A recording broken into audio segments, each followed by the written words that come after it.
जगतहिताय कृष्णाय गोविन्दाय नमो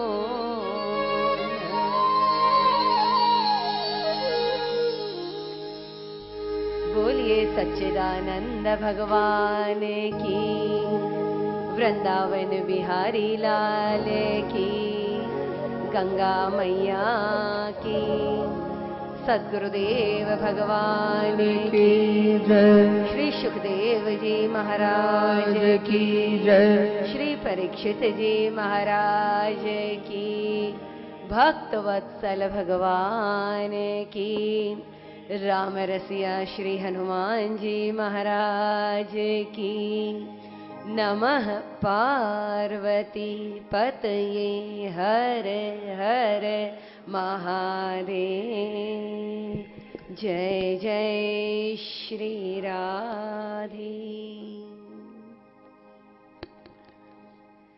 भगवती तव तीरे नीरमात्राशनो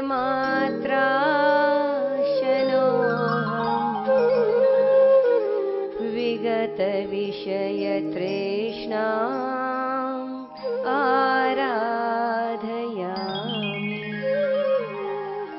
सकल कलुष भंगे स्वर्ग सोपान संगे तरल तर तरंगे देवी गंगे प्रसीद। स्वजन हृदय आह्लादिनी, कल कल निनादिनी, माँ भागीरथी गंगा जी का पावन तट। और पिछले 3 दिनों से हम श्रीमद् भागवत महापुराण के इस पवित्र पावन सुरसरी धारा, इस पवित्र पावन गंगा में जो डुबकी लगा रहे हैं, डुबकी लगाने वाली सभी संत विभूतियों के चरणों में दंडवत प्रणाम करते हुए आनंद कंद वृंदावन चंद अखिल कोटि ब्रह्मांड नायक सर्वेश्वर राधा रमण बाधा हरण अकारण करुणा वरुणालय भक्तवांछा कल्पतरु प्रभु श्री बिहारी जी के चरणों में हम सब भक्तों की तरफ से बारंबार नमन करते हुए और आप सब हरि भक्तों के हृदय में विराजमान ठाकुर जी को मेरे और मेरे व्यास पीठ के सादर नमन, सादर प्रणाम। न जाने क्यों हम गाते तो हैं पर सिर्फ होठों से गाते हैं। हमारी श्रद्धा कहाँ है? भागवत जी की आरती भी यदि कोई समझ ले तो मुझे लगता है कि उसका भागवत सुनना सफल हो जाए। समझ तो ले, हम हृदय से गाते ही नहीं हैं। कहाँ श्रद्धा है हमारी गाने में? मुझे बताइए। पहले दिन से हम गा रहे हैं जग के मंगल की आरती आरती। मेरी तो भागवत ही सफल हो गई जो नरेंद्र मोदी ने इतना बढ़िया निर्णय इस भागवत के दौरान लिया है।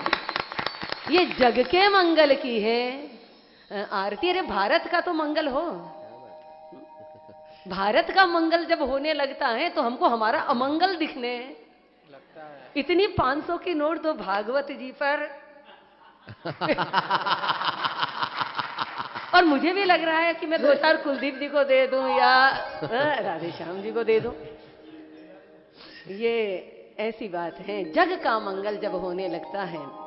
देखिए, श्रद्धा अगर नहीं है तो फिर गाओ मत। एक छोटे छोटे बच्चे में श्रद्धा होती है। बरसात नहीं हो रही, अकाल पड़ा हुआ है, पूरे गांव में हाहाकार मचा हुआ है, पूरा भारत त्राही त्राही कर रहा है।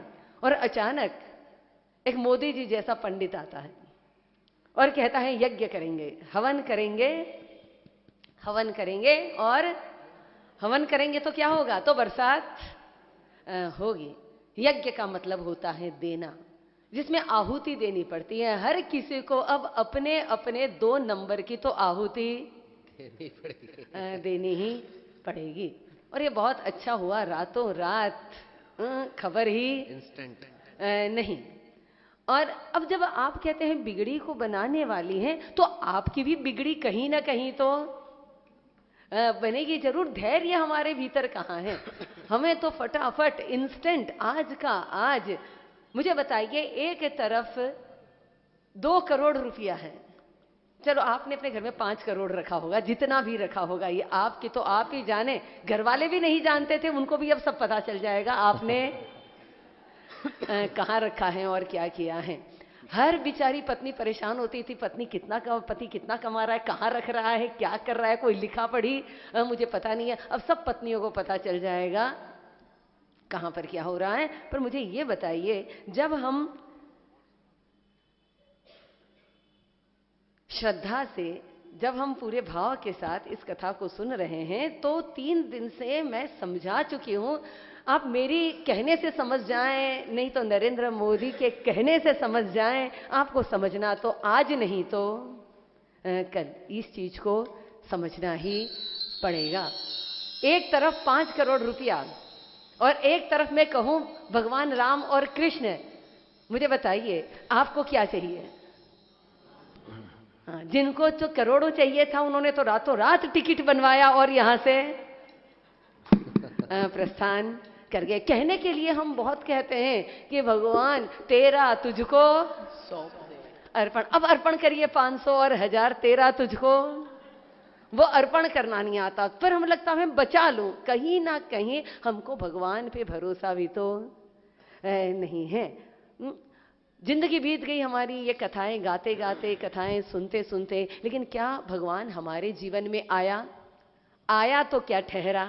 ठहरा तो क्या नाचा? नहीं हुआ। तो समझ लेना कहीं ना कहीं भागवत झूठी है, या तो भागवत झूठी है ऐसा समझ लें, या फिर हम ये समझें कि सुनने में हमारे कमी है। भागवत अगर गलत है, भागवत झूठी है, भागवत की आरती गलत है, तब तो फिर ये बोरिया बिस्तर बंद करो, पोथी गुंडालो और हम हमारे घर। और भागवत तो झूठी तब भी नहीं थी जब सुखदेव जी परीक्षित को सुना रहे थे, वो तब भी झूठी नहीं थी जब सूत जी शौनक ऋषियों को सुना रहे, और वो आज भी झूठी नहीं है जब हम आपको सुना रहे हैं। भागवत गलत नहीं है, लेकिन हमारी श्रद्धा, हमारी निष्ठा, हम सोचते कुछ और हैं, हम बोलते कुछ और हैं, और जब सही में करने की बारी आती है तो हम करते कुछ और हैं। ऐसे ऐरे गहरे नथु खैरे, फिर तो कितनी भी रटी रटाई भागवत सुन लें, हमारे जीवन में कोई परिवर्तन। ये परीक्षा का समय होता है। मुझे बताइए, जब परीक्षा आती है, जब धैर्य चाहिए, जब सब कुछ छोड़ने का, जब सब वैराग्य चाहिए, त्याग चाहिए, और ऐसे समय में मुझे बताइए, आपको अभी देखो सबको एकदम समाधि लगी हुई है। समाधि बोले तो क्या होता है?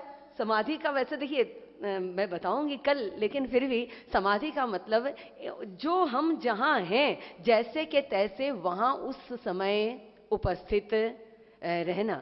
हमको समाधि कैसी लगती है? हम बैठे अभी यहां पर हैं और हमारा ध्यान कहां पर है? घर में होगा, है ना। 500 की नोट मैंने कहाँ रखी होगी, और उस अलमारी में रखी थी, या उस अलमारी की चाबी कहाँ है? यहाँ बैठे बैठे आपको सब दिखाई दे रहा है। दिखाई दे रहा है कि नहीं दिखाई दे रहा है? सब दिखाई दे रहा है। अब आपको अपना बैंक अकाउंट दिखाई दे रहा है, वो बैंक का मैनेजर दिखाई दे रहा है, वो काश्तकार दिखाई दे रहा है जिसको 10 लाख देना है, जिसके अकाउंट में डलवाना है, जिससे ट्रांसफर करवाना है। यहाँ बैठे बैठे घर की हर चीज दिखाई दे रही है। इसको कहते हैं ध्यान। कितना ध्यान है आपको जरा देखिए। हम यहां बैठे बैठे हरिद्वार को घर द्वार बना चुके हैं। हरिद्वार को घर द्वार बनाएं, इससे बेहतर तो है कि आप घर द्वार में बैठे रहें और वहां बैठे बैठे हरिद्वार का चिंतन करते रहें। जैसे ही मुझे आज कोई आया कि गुरुमा हम जा रहे हैं, मैंने कहा बिल्कुल जाइए, क्योंकि मैं जानती हूं कि आप यहां बैठे बैठे घर का चिंतन करेंगे, बेहतर है कि घर में बैठे बैठे यहां का चिंतन कर लीजिएगा। क्योंकि मैं जानती हूं कि आप घर में जाएंगे, 2 दिन बैंक बंद है, 2 दिन सब बंद है। नरेंद्र मोदी कोई ऐसे थोड़ी हैं, उसने भी बिल्कुल सही समय सही निर्णय बराबर से लिया है। 2 दिन आप कुछ नहीं कर पाएंगे, घर में बैठे बैठे भी क्या करेंगे? गुरु माँ को याद करेंगे, काश हम वहीं होते, गंगा जी की आरती होती, ये सब होता। बेहतर तो वही है, इसको ध्यान कहते हैं। अब आप वो घर में बैठे बैठे करें या यहाँ बैठे बैठे, बेहतर तो यही है कि हम जहाँ बैठे हैं हम ध्यान से समाधि में जाना चाहते हैं। कल ही मैंने कहा शिव जी का विवाह हो रहा था और वो वहाँ बैठे बैठे राम का ध्यान कर रहे हैं। हम भी उसी तरह से पूरी तरह तल्लीन होकर, और आज की कथा तो विशेष कथा है। कथा में जाने से पहले मुझे एक छोटी सी कथा याद आ रही है, ध्यान से सुनिएगा, आज भी काम आए और जीवन में आगे भी काम आए। एक राजा थे, उनका एक बकरा था। राजा ने एक दिन ऐलान कर दिया कि जो इस बकरे को दिन भर चराएगा और मेरे पास लाए, यदि रात को मैं चराऊं उस बकरे को कुछ खाने को और वो अगर नहीं खाएगा तो मैं उसको बहुत बड़ी 500 की गड्डी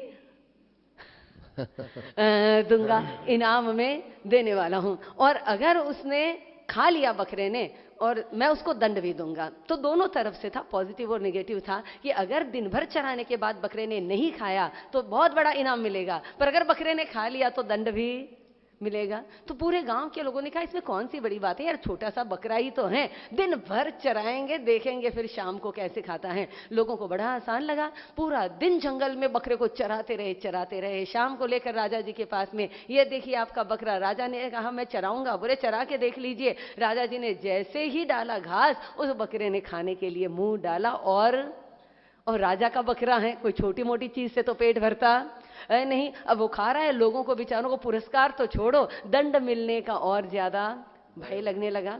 इस तरह 2, 3, 4 दिन होता रहा, बकरे को चराते रहे। बकरा फिर शाम को राजा के पास आता और चरने लगता।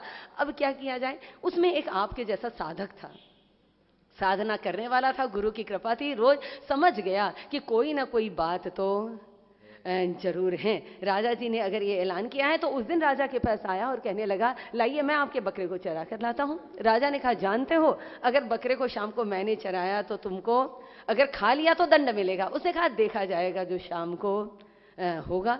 पूरा दिन वो लेकर तो चला गया। अब उसने किया क्या, शुरुआत में जाते ही बकरे के सामने चारा डाला, और बकरे ने जैसे ही चारा खाने के लिए मुंह मारा, हाथ में डंडा लिया और मुंह चारे के पास जाए उससे पहले ही उसके मुंह पर एक जोरदार डंडा मार दिया। अब बकरे ने मुंह हटा लिया, फिर बकरे ने मुंह डाला, फिर डंडा पड़ा, सुबह से लेकर शाम तक 100 डंडे पिट गया था। अब ये बकरे को भली भांति समझ में आ गया कि अगर चारे की तरफ मैंने मुंह किया तो डंडा पड़ जाएगा। अब शाम को आए, आकर राजा जी से कहा, लीजिए आपका बकरा। राजा जी ने कहा, मैं चराऊंगा। बोले, चरा के देख लीजिए। और सामने चारा डाला और बकरे ने चारा देखा और 2 कोस दूर भाग गया।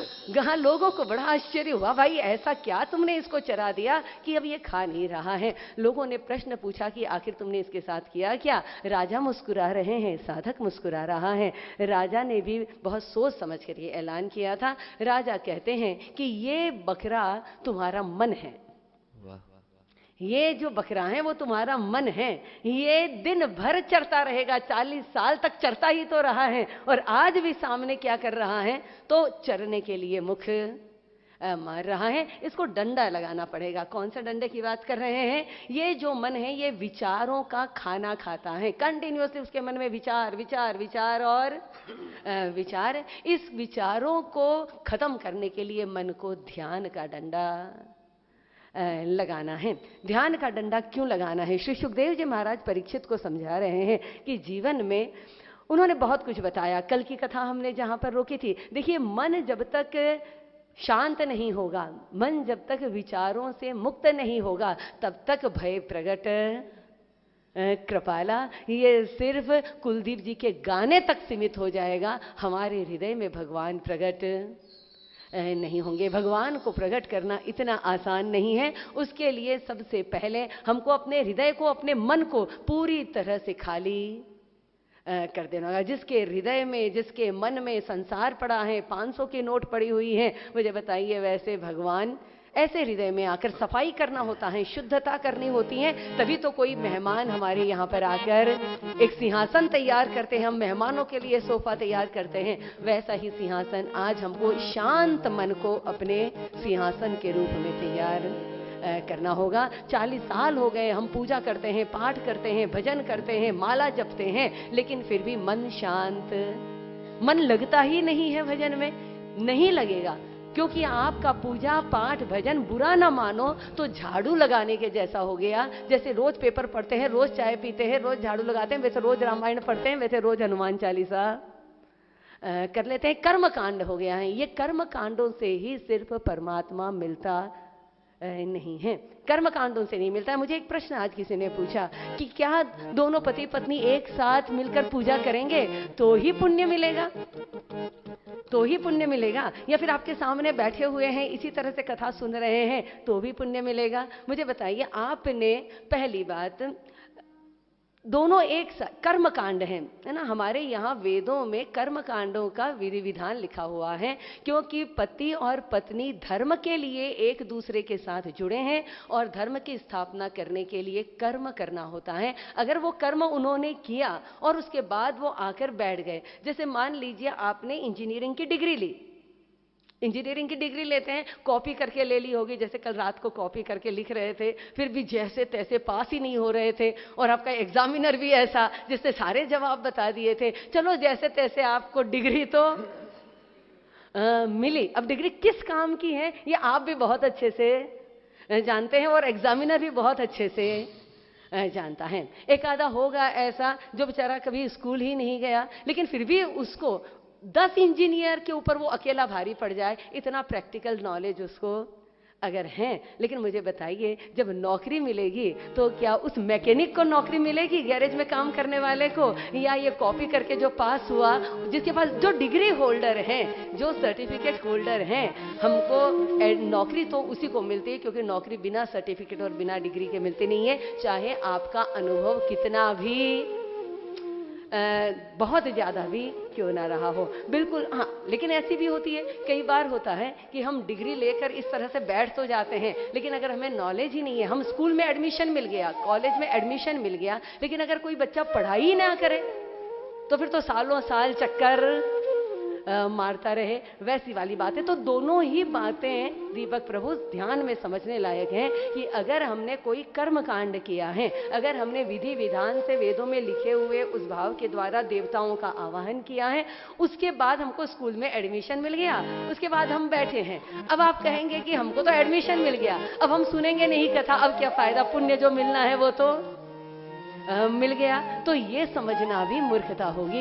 लेकिन यदि हम वो करते हैं तो समझ लेना स्टैंप लग जाता है, एक डिग्री हमारे पास आ जाती है, एडमिशन हमको मिल गया। अब जो जितना ध्यान से आगे पढ़ाई करेगा, ध्यान से सुनेगा, ध्यान से चिंतन मनन करके निधि ध्यासन की अवस्था तक पहुंचे, पुण्य तो किसी भी तरह से मिलना ही है। चाहे श्रद्धा से सुनो, चाहे अश्रद्धा से सुनो, 4 शब्द भी आपके यदि कान में पड़ जाएं तो भी पुण्य तो प्राप्त होना ही है। लेकिन जैसे मैंने कह दिया कि अगर आप इस तरह से करते हैं तो कहीं ना कहीं आप सर्टिफाइड हो जाते हैं, उन सारे देवताओं की निगाहों में आ जाते हैं। और नहीं भी आए तो फिर मेरे ठाकुर की निगाहों में तो आप बैठे हुए ही हैं। तो ये अपनी अपनी समझ की बात है, अपनी अपनी भावनाओं की बात है। जैसे मैंने कहा, भगवान तो भाव का भूखा है। 5 साल के नामदेव को क्या पता है कि कैसे खिलाना, कर्माबाई का खींचड़ा भगवान खा जाते हैं। कहाँ कर्मा को कुछ पता है, कौन सी उसने दीक्षा ली है, कौन सी उसने पूजा की है, कुछ नहीं पता है।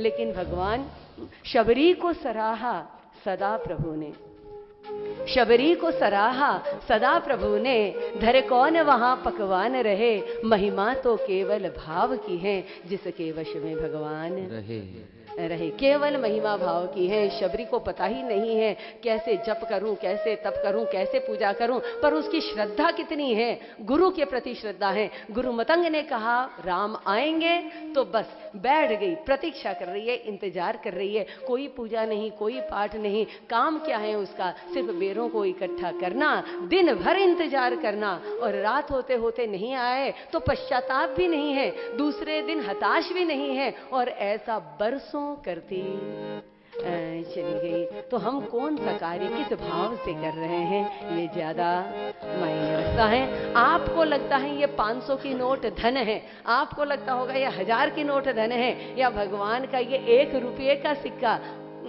मुझे बताइए, भगवान के भक्तों में इतना वैराग्य है जिनको मिट्टी सोना दिखती है और सोना मिट्टी दिखता है, जो हर चीज तो मिट्टी है। अब हमको कैसे भगवान को धन से लुभा सकते हैं कि भगवान को हमने धन चढ़ाया तो ही भगवान हमसे प्रसन्न होंगे। भगवान धन से नहीं, भगवान आपके मन से प्रसन्न होंगे। आप अपना मन कितना परमात्मा को आ सकते हो, और मन चढ़ाना है तो उस मन को वासना रहित करना होगा, लोभ रहित करना होगा, कामना रहित करना होगा। मन को पूरी तरह से खाली करें। और इसीलिए आज सुखदेव जी परीक्षित को पूछ रहे हैं, परीक्षित मैंने तुझे बहुत कुछ बता दिया, इतनी कथाएं बता दी, 5 स्कंध भागवत के पूरे हो गए, तेरे मन में कोई प्रश्न है तो तू भी पूछ ले। ये 1 साइडेड ही लव ना हो जाए, मैं ही बोलता रहूं और तू बेचारा कब तक सुने। तेरे मन में कोई प्रश्न है, जबकि अब मरने का समय बहुत करीब आने वाला है परीक्षित जी के। पूरा खगोल बता दिया, पूरा भूगोल बता दिया, कौन सा लोक कहाँ पर है, पृथ्वी लोक के बारे में, भूलोक के बारे में, भूवर लोक के बारे में, स्वर्ग लोक के बारे में, पाताल कहाँ, सुतल कहाँ, खगोल भूगोल, इतना सारा ज्ञान दे रहे हैं। मरते मरते आदमी को इतना सारा ज्ञान की हमें लगता है क्या जरूरत है, लेकिन बहुत जरूरत थी, क्योंकि सुखदेव जी परीक्षित को ये साबित करना चाहते थे कि ये पूरा समस्त विश्व ही परमात्मा का रूप है, और वो बताने के लिए उनको पूरा। लेकिन अंत में उन्होंने स्वर्ग के बारे में बताया, नरक के बारे में, इतने सारे नरक, जो जिस तरह का पाप कर रहा है उस पाप के अनुसार उसको कौन कौन से नरक में जाना पड़ेगा, कौन कौन सी योनियों में से किन किन यातनाओं को भुगतना पड़ेगा। और परीक्षित जी के तो बेचारे, क्योंकि जीवन उनके सामने आ गया, मैंने क्या पाप किया है और पता नहीं मुझे कौन से नरक में जाना पड़ेगा। तो परीक्षित ने हम सब लोगों की तरफ से प्रभु को एक प्रश्न पूछ लिया कि बताइए महाराज, आप मनुष्य कोई पाप भी करे और नरक में जाने से बच जाए, क्या ऐसी कोई संभावना है कि मनुष्य, हम सब भी यही चाहते हैं, हम पाप तो करें लेकिन नरक में ना जाए। काम तो सब ऐसे करते हैं कि नर्क में ही आपको जगह मिले, लेकिन फिर भी हम नर्क से बचना चाहते हैं। हमको लगता है कि स्वर्ग ऊपर है और नर्क कहीं तो नीचे जाना पड़ेगा। वो एक तरफा बात हो गई, लेकिन स्वर्ग और नर्क का सीधा सीधा मतलब है, और सीधा मतलब एक ही, जैसा विचार करोगे और उस विचार के अनुसार यदि कर्म करते हो तो तुम्हारे ही कर्म तुम्हारे आसपास स्वर्ग का निर्माण करते हैं तुम्हारे जीवन में, और तुम्हारे ही विचार कर्म तुम्हारे लिए नर्क का निर्माण भी करते हैं। तो हमें यदि नर्क में जाने से बचना है तो परीक्षित जी ने पूछा सुखदेव जी से कि हमें क्या करना चाहिए, और सुखदेव जी ने एकदम डायरेक्ट जवाब दिया, यदि पाप करने के बाद भी नर्क में जाने से बचना चाहते हो तो 3 काम करना होगा। सबसे पहला, ध्यान करो। बार बार भागवत में ध्यान की बात आएगी। कल कपिल जी ध्यान के बारे में बोल रहे हैं, आज सुखदेव जी ध्यान के बारे में कह रहे हैं, क्योंकि तुम्हारे मन की तुम जानो सामने से एकदम सभ्य दिखाई देते हो, बात करते हो तो एकदम सुशील, एकदम व्यवहारिक दिखते हो, लेकिन तुम्हारा मन अंदर ही अंदर कितने वासना के विचार रखता है। स्त्री पुरुष के बारे में सोचती रहेगी, पुरुष स्त्री के बारे में सोचता रहेगा। इन सारे विचारों को शुद्ध करना है तो आपको पहले ध्यान करना होगा। सुखदेव जी कहते हैं, परमात्मा की प्राप्ति के लिए, स्वर्ग की प्राप्ति के लिए, नरक में जाने से बचने के लिए 3 कार्य करें। पहला, ध्यान करें। दूसरा, अर्चना करें। आपकी जो भी विधि होगी, जिस विधि के अनुसार आप परमात्मा की पूजा करते हैं, आप इस विराट स्वरूप को परमात्मा समझते हैं, तो फिर आपकी पूजा कैसी होनी चाहिए। कल सुबह हम गंगा जी के घाट पर आपको वो पूजा करवाएंगे जब परमात्मा के विराट स्वरूप का पूजन किया जाता है। तो आपकी अर्चना, आप हनुमान जी को भगवान समझते हैं, आपने उनको मंगलवार में क्या चढ़ाना चाहिए। मेरे कहने का मतलब समझ जाइए कि आपकी पूजा की जो भी पद्धति है उसको अर्चना कहते हैं। और तीसरा, सबसे सरल, सबसे सुगम और मेरे लिए मुझे लगता है सबसे सुंदर उपाय बताया है, और वो है नाम स्मरण। नाम की महिमा बता रहे हैं, नाम स्मरण के बारे में कह रहे हैं। तो ध्यान भी हो और नाम स्मरण भी हो। अब नाम की महिमा इतनी कि भगवान से ज्यादा महिमा भगवान के नाम की है। मुझे ये आपको बताने की जरूरत नहीं है, क्योंकि ये साक्षात अनुभव है कि हनुमान जी महाराज बाकी बंदरों के साथ पत्थरों पर सिर्फ नाम लिख रहे थे और पत्थर तर रहे थे, और भगवान स्वयं अपने हाथों से पत्थर डाल रहे हैं और पत्थर डूब रहे हैं। राम से बड़ा राम का नाम, क्या ऐसा हो सकता है। परीक्षित जी के मन में थोड़ी सी शंका हुई कि क्या ये प्रैक्टिकली बोल रहे हैं वो ठीक है या नहीं। तो एग्जाम्पल बता दिया, इमीडिएटली एक उपाख्यान सुना देते हैं। सुखदेव जी महाराज के पास कथाओं का भंडार पड़ा हुआ है। कहते हैं, अजामिल नाम का एक ब्राह्मण, बिल्कुल अंगिरस गोत्र ब्राह्मण, बहुत पहुंचे हुए ब्राह्मण की जिसको कहते हैं कैटेगरी में, उम्र थी 70 साल की। अचानक जंगल में देखा, और कन्नौज की बात है, उज्जैन के पास में कन्नौज में अजामिल ने जंगल में एक वैश्या को किसी पर पुरुष के साथ में कुछ गलत भाव भंगिमा में देख लिया। बहुत आवश्यक है, कोई साधक हो तो उसने क्या देखना चाहिए, क्या देखते हैं आप दिन भर में, वो सब अंकित होता रहता है। बस एक गलत दृश्य देखा है उसने तो, और देखते ही सालों की सारी तपस्या भंग हो गई। काम का अंदर से बीज था, अंदर बीज पड़ा होता है काम का। हमको लगता है कि हम बाहर से कितना भी सुधर जाएं, लेकिन जब तक अंदर काम का बीज है तब तक जीवन में न जाने कौन सा पल होगा हमारा पतन होता है। पल भर लगता है पतन होने के लिए। मुझे बताइए, ऋषि महात्मा बैठे हुए हैं, समाधि कर रहे हैं, अचानक अप्सरा आती है, उर्वशी नाचती है, मेनका आती है, नाचती हैं, और ऋषियों की समाधि भंग हो जाती है। इसका दोष किसको देना चाहिए? उन अप्सराओं को देना चाहिए कि जिनके नाचने से ऋषि की समाधि भंग हुई। विश्वामित्र जी की समाधि मेनका के नाचने से भंग नहीं होती है, और ना ही देवताओं को मेनका के भेजने से भंग होती है। he was only responsible for that, क्योंकि उनके भीतर काम का बीज था। बाकी आप सब छोड़ सकते हैं जीवन में, लोभ छोड़ सकते हैं, मोह छोड़ सकते हैं, और मत्सर छोड़ सकते हैं, बाकी सब छोड़ सकते हैं, पर काम, इसको छोड़ना बहुत मुश्किल है। न जाने कहां किस जगह पर वो काम का बीज उस ऋषि के अंदर था, और जैसे ही वो दृश्य बाहर दिखाई दिया, बाहर की परिस्थिति निमित्त मात्र बन गई और भीतर वो काम जा गया। वृंदावन के एक संत, उनको किसी ने पूछ लिया, काम के बारे में आपका क्या कहना है। और क्या जबरदस्त बात कही है। उन्होंने कहा कि अगर मान लो यहां से लेकर ऋषिकेश तक पूरी सड़क सोने की बना दी जाए, गोल्ड की बना दी जाए, और वो सोने की सड़क आप मुझे गिफ्ट में दे दें, मैं गारंटी के साथ कह सकता हूं मेरे मन में फिर भी लोभ नाम की चीज नहीं आएगी। लेकिन मेरे मरने के बाद आप मेरे शरीर को चिता पर जला दें और जलने के बाद मेरी हड्डियां बची हुई रहेगी, मैं गारंटी नहीं दे सकता हूं कि मेरी हड्डियों में काम का बीज नहीं रहेगा। काम मरने के बाद भी इंसान को छोड़ता नहीं है। तो ऐसा ही काम का बीज आज इसके भीतर जाग गया, उसी से शादी करनी है। और वैश्या का विवाह खुद के साथ हो गया, 10 बच्चे पैदा कर दिए और बस 10वीं संतान होने ही वाली थी कि अचानक, देखिए बच्चे भी, इसलिए बचपन से अपने बच्चों को आदत डालिए रात को गलत देखकर सोना नहीं। इसीलिए रात को कोई सीरियल नहीं देखना। मंदिर में कितनी देर बैठते हो, तब तो हिसाब लगाते हो, गुरु माँ 1 घंटा पूजा की थी, और टीवी महाराज के सामने। मुझे कुलदीप जी ने अपने घर का नक्शा बताया, इतना बड़ा ड्राइंग रूम, इतना बड़ा किचन, और मंदिर इतना सा। मंदिर की जगह बहुत कम, क्योंकि वहां बैठना ही कितनी देर है, आपको 10 मिनट बैठना होता है, आधा घंटा बैठना होता है। लेकिन वो सीसी, वो क्या एलसीडी पता नहीं क्या लगाते हैं, क्या बोलते हैं उसको, एलसीडी बोलते हैं, टीवी बोलते हैं, 46 इंच का टीवी, 54 इंच का टीवी, क्योंकि उस महाराज की पूजा हमें ज्यादा करनी है। रात को सीरियल देखे बिना तो नींद ही नहीं आती गुरु माँ हमको।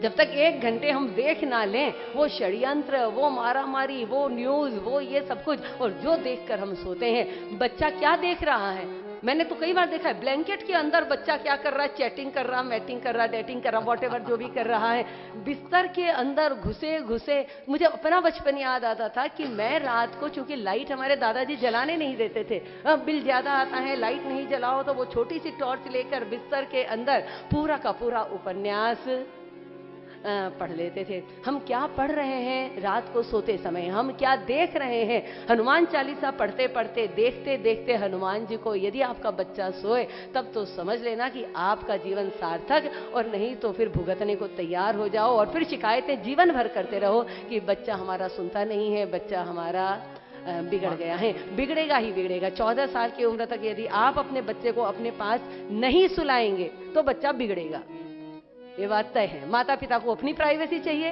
तो प्राइवेसी बनाइए, फिर बच्चे के बिगड़ने का भुगत भोगी भी खुद को ही बनना पड़ेगा। 14 साल तक बच्चे को अपने पास सुलाइए, रात को सोते समय उसको कहानियां सुनाइए। पहले ज्वाइंट परिवार में हुआ करता था, पर आजकल कहाँ पति पत्नी को खुद को ही कहानियां पता नहीं होती है, क्या सुनाएंगे और कैसे करेंगे। दादा दादी हो, नाना नानी हो, सुनाते रहे, पुराणों की कथा सुनाए, वीरता की कथा सुनाए, कुछ इस तरह की परवरिश तो बच्चे की हो। जीजा माता ने परवरिश की थी शिवाजी की, ऐसी परवरिश कर दी। 14 साल की उम्र में धर्मधुरंधर शिवाजी अपना पहला महायुद्ध जीतते हैं। मुझे बताइए, 14 साल की उम्र में शिवाजी अगर युद्ध जीत सकते हैं, और आपका बच्चा बेचारा ऐसा वैसा, ऐसी ऐसी भाषा में आप अपने बच्चों से अगर बात करें, क्या देख रहे हैं, क्या सुन रहे हैं, आप क्या बोल रहे हैं बच्चों के साथ, किस तरह से पेश आते हैं, it makes a lot of difference.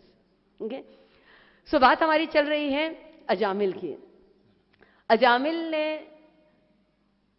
जो दृश्य देखा, दृश्य से पतन हुआ और वेश्या के साथ विवाह हुआ।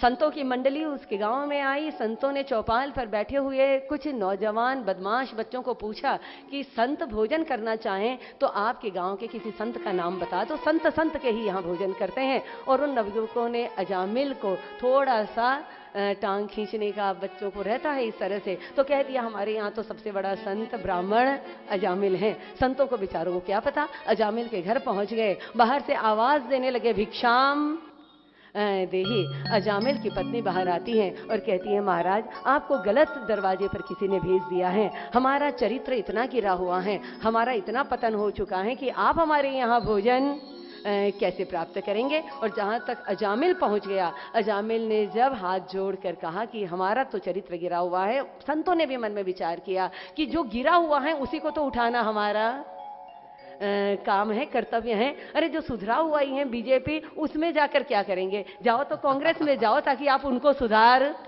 अगर आप अपने आप को 30 मार का समझते हो तो जो ऑलरेडी सुधरा हुआ है उसको क्या सुधारेंगे? संतों का काम है, सज्जनों का काम है, जाएं और उस जगह पर जहां सुधरने की गुंजाइश होती है, सुधारने की गुंजाइश होती है। बिल्कुल वैसे ही संत वहीं रात भर कीर्तन करते रहे, और जब संत किसी के घर कीर्तन करते हैं और जब जाते हैं तो कभी खाली छोड़ कर नहीं जाते हैं, उस घर को वो भर देते हैं। किस चीज से भर देते हैं? कुछ ना कुछ देकर जरूर जाएंगे। क्या देकर गए हैं? अजामिल हम जा रहे हैं, रात भर विश्राम किया, तुमने भोजन करवाया और हम तुम्हें कुछ दें। क्या दें? तो एक ही चीज दिया है, तुम्हारा पुत्र होने वाला है। अब ये जो 10वीं संतान होगी, तुमने तुम्हारे बच्चों के नाम बड़े अजीब से रखे हैं, किसी का रिंकू, किसी का झिंकू, किसी का टिंकू, किसी का पिंकू, अब किसी का मैगी, किसी का बोले ऐसे नाम रखने से तो अब जो तुम्हारा 10वां पुत्र होगा उसका नाम रखना नारायण। नारायण नाम बहुत लंबा था, लेकिन चलो संतों ने कह दिया है, इसलिए अजामिल ने अपने 10वें पुत्र का नाम नारायण रख दिया। अब आते जाते बाप तो बड़े बच्चे को ज्यादा प्रेम करता है, लेकिन इसकी आसक्ति, इसका मोह उस छोटे बच्चे के साथ हो गया। नारायण इधर आ, नारायण उधर आ, अरे सुनो नारायण ने भोजन किया क्या? अरे नारायण खेलने गया क्या? अरे नारायण तूने होमवर्क किया क्या? दिन भर सुबह से शाम तक अब उसको एक ही काम, नारायण नारायण। जब आते जाते नारायण नारायण नारायण, और फिर तब तक तो 88 ईयर्स का हो गया, 88 साल का हो गया। अचानक भगवान के यहाँ का बुलावा आया, यमराज के 3 दूत आए, और जैसे ही उन 3 दूतों ने इसके सूक्ष्म शरीर को खींचना शुरू किया, अजामिल घबराने लगा, सांस उसकी रुकने लगी, दम उसका घुटने लगा, आंखों के आगे अंधेरा आने लगा। अब इसको पता चल गया समय समाप्त हो रहा है, बचने के लिए उपाय करने लगा, नारायण नारायण बचा, नारायण कहाँ है? अब उसकी आसक्ति है ना, मरते मरते जिसकी आसक्ति है उसी का नाम याद आता है, नारायण नारायण नारायण नारायण कर रहा है। अब वो बुला तो रहा था अपने बेटे को, पर आ गए सबके बाप, सबका बाप नारायण ऊपर से अपने देवदूतों को भेजा, एक तरफ 3 यमदूत और एक तरफ 4 देवदूत, और बीच में अजामिल मरणासन्न अवस्था में है। यमदूत कहते हैं हम ले जाएंगे, और देवदूत कहते हैं खबरदार, हमारे मालिक का यह आदेश है कि यदि कोई नारायण को याद करता है तो उसे यमराज पकड़कर नहीं ले जा सकते हैं। बेहोशी में, अनजाने में, अज्ञानतावश भी अगर नारायण का नाम ले रहा है और कोई यदि अपने गुरुदेव के सानिध्य में बैठा हुआ है, तो यमराज ने ये विधान लिख दिया है कि यदि कोई अपने गुरु के चरणों की सेवा कर रहा हो, उस समय यदि मृत्यु भी आ जाए तो मृत्यु को इंतजार करना पड़ेगा। ये विधान लिखा हुआ है, और ये समर्थ गुरु रामदास ने साबित भी कर दिया। गुरुओं ने क्या क्या साबित किया है, गुरु क्या करता है जीवन में। पहला, काशी पहुंच गए रामदास जी। रामदास स्वामी ये महाराष्ट्र के बहुत पहुंचे हुए संत थे जो शिवाजी के गुरु थे। अपने कुछ शिष्यों के साथ जब काशी पहुंचे तो भिक्षा लेने के लिए एक शिष्य को भेज दिया, और शिष्य पहुंच गया गंगाधर स्वामी भट्ट के यहाँ। गंगाधर स्वामी भट्ट सबसे बड़े ज्योतिषाचार्य थे उस समय के, काशी के ऐसे विद्वान पंडित थे कि चंद्र टरे, सूरज टरे और टरे जगत व्यवहार, सब कुछ टाला जा सकता है, लेकिन अगर गंगाराम भट्ट ने कोई भविष्यवाणी कर दी तो वो वचन कभी भी गलत हो नहीं सकता। इतना उनका ज्योतिष के ऊपर बहुत प्रकांड पंडित थे। भिक्षा लेने के लिए शिष्य पहुंच गया गंगाधर स्वामी के यहाँ पर, और भिक्षाम देही उस समय सूर्य को जल चढ़ा रहे थे। सूर्य को जल चढ़ाया, कहा थोड़ा ठहरो, और फिर जैसे ही उसे भिक्षा देने लगे उसके माथे की लकीरों को पढ़ लिया और कहने लगे कहाँ से आए हो? कहा महाराष्ट्र से। किसके साथ आए हो? रामदास स्वामी हमारे गुरुजी हैं, उनके साथ में आए हैं। बोले भिक्षा ले जा रहे हो? आज की भिक्षा ये अंतिम भिक्षा है, आज शाम को 4 बजे तुम्हारा शरीर छूटेगा, तुम मर जाओगे। 4 बजे मरने वाला हूं, ये जब किसी ने 10 बजे सुन लिया, वो तब से ही मरने की शुरुआत करने लगे। बेचारा शिष्य तो घबरा गया, जानता था कि इनकी भविष्यवाणी हो गई तो ये टल नहीं सकती, ये तो अटल भविष्यवाणी है। बेचारा इतना सा चेहरा लेकर अपने गुरुजी के पास पहुंचा। गुरुजी ने कहा बेटा क्या बात है, भिक्षा नहीं मिली, इतने चिंतित क्यों हो? बोले गुरुजी बात नहीं है, 10 बजे हैं और 4 बजे मरने वाला हूं। तो बोले 4 बजे मरने वाले हो तो अभी से चिंता क्यों कर रहे हो? तो ठीक है चलो भोजन बनाओ। अब बेचारे का भोजन बनाने में मन नहीं लगता, चलो गंगा जी में स्नान करने चलो। जा रहा है गुरुदेव के साथ में, गंगा स्नान करने चला गया, बाटी बना ली, भगवान को भोग लगा लिया, भोजन करने बैठे तो भोजन में इसका मन नहीं लगे, गुरुदेव के सामने संकोचवश भोजन भी कर लिया और दोपहर के 1 बज गए। अब थोड़ा सा विश्राम करने का समय आया। गुरुजी ने कहा बेटा थोड़े से चरणों की सेवा करो। और अब ये बैठा है चरण सेवा करने के लिए, चरण सेवा कर रहा है। गुरुजी धीरे धीरे आधी आंखें बंद हैं, विश्राम कर रहे हैं। 1 से 2, 2 से 3, 3 से 4, 4 बजे और यमराज दरवाजे पर खड़ा है। ये शिष्य की पीठ है, यमराज पीछे खड़ा है। गुरुजी आधी आंखें खुले और देख रहे हैं यमराज को। देखते रहे, चरण सेवा होती रही। 5 बज गए, 6 बज गए और 7 बज गए और यमराज को भी वहां से, मृत्यु देव को वहां से पलट कर वापस जाना पड़ा। मृत्यु हुई नहीं। दूसरे दिन फिर इसी शिष्य को वापस विशेष करके भेजा, जाओ गंगाराम भट्ट के यहाँ से भिक्षा लेकर आओ। और उस दिन गंगाराम भट्ट ने जैसे ही उस शिष्य को जीवित देखा, उनके हाथ से सूर्य को अर्घ्य देते देते कलश छूट गया। तुम जीवित कैसे रह सकते हो? उस समय तुम कहाँ थे और क्या कर रहे थे? कहने लगे मैं अपने गुरु के चरणों की सेवा कर रहा था। उस दिन सूर्य को अर्घ्य नहीं दिया। गंगाराम भट्ट ने समर्थ रामदास जी को समर्थ नाम की पदवी दी और रामदास जी के चरणों में उन्होंने जल को चढ़ा दिया। सिर्फ गुरु ही मृत्यु को रोक सकता है। ऐसे समर्थ होते हैं। गुरु में सब सामर्थ्य है, गुरु में दोष हो ही नहीं सकता। और जिस दिन शिष्य को गुरु में दोष दिखाई देने लग जाए तो समझ लेना या तो गुरु है नहीं, गुरु के पद पर बैठने जैसा, या फिर आपके अंदर वो श्रद्धा नहीं। यदि गुरु में ही दोष आ गया, मटके में ही छेद हो जाए, तो फिर वो मटका किसी काम का नहीं। मिट्टी के रूप में तो भले ही काम का हो जाए, पर वो मटके के रूप में प्यास बुझाने वाला नहीं हो सकता। यहाँ पर कह दिया नारायण, और नारायण तो अब ये पकड़ कर नहीं रहे। अब यह जो लड़ाई हो रही है, यमदूत कहते हैं हम ले जाएंगे, देवदूत कहते हैं हम ले जाने नहीं देंगे। देवदूतों ने जो पिटाई की है यमदूतों की, और कहने लगे तुम्हारा धर्मराज, तुम्हारा यमराज किस विधि विधान से दंड देता है, हमको बताओ। धर्म के लक्षण क्या हैं, पापी कौन है, पुण्यात्मा कौन है, ये सब कुछ अगर आपको समझना है तो आप भागवत जी को पढ़ लीजिएगा। इतनी लंबी बात हुई है उन दोनों के बीच में, बहुत लॉजिकल बात हुई है ना। लेकिन अगर हम वो कहेंगे तो आज राम जी आएंगे कि नहीं आएंगे, मुझे उसी का डाउट हो जाएगा। तो इसलिए हम चलते हैं आगे। हमको समझने की बात इसमें से एक ही है कि धर्म के लक्षण क्या, धर्म क्या, अधर्म क्या, पाप क्या, पुण्य क्या, ये प्रश्न पूछ रहे हैं देवदूत यमदूतों को कि जब तुम किसी को ले जाते हो तो उसको कैसे दंड दिया जाता है। अंत में एक चौथा प्रश्न पूछा कि अगर कोई पाप करे और आप उसे ना ले जाए, ऐसा भी कोई विधान है क्या?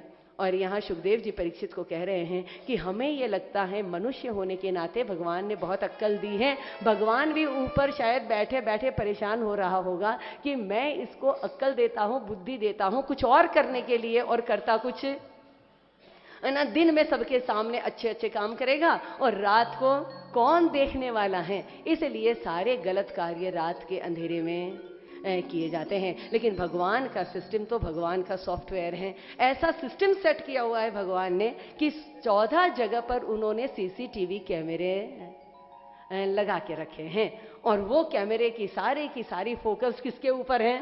आपको लगता है बाजू वाले के ऊपर है, लेकिन वो सब आपके ऊपर है। आपको लगता है हम रात को कुछ गलत काम करें तो कौन देखने वाला है, किसको दिखेगा, लेकिन भगवान ने सीसीटीवी कैमरे कहाँ लगा के रखे हैं ये आपको पता चल जाए।